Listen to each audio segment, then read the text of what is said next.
मम्मीने घेतले तिळगुळ बनवायला. हे मम्मीने घेतले अर्धा किलो तिल, भाजते मस्त.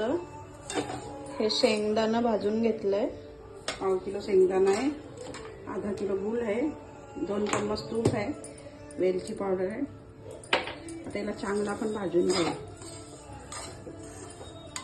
एक कढई गरम करत ठेवली आहे, त्यात टाकलंय तूप थोडस.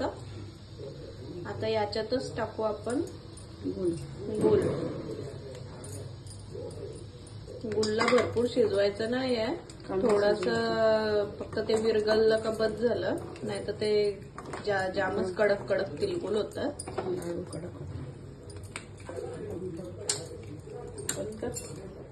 आता गुळ मस्तपैकी वितळलेला आहे. आता यात टाकू वेलचीची पूड, शेंगदाणा टाकायचं, ते वाटलेलं शेंगदाणं आणि भाजलेलं तीळ. आता हे सगळं मिक्स करू. गॅस दाखवतो, लो गॅस मध्ये करायचं. लो गॅस मध्ये करायचंय सगळं, काही घाई गडबड करायची नाहीये. आता हे सगळं मिक्स झालं का आम्ही लड्डू करायला बसू तिळगुळ, नंतर भेटू. छान लाडू झाले आहेत आणि हे आहेत 1 किलोचे लाडू. मस्त परत भरून झालेले आहेत.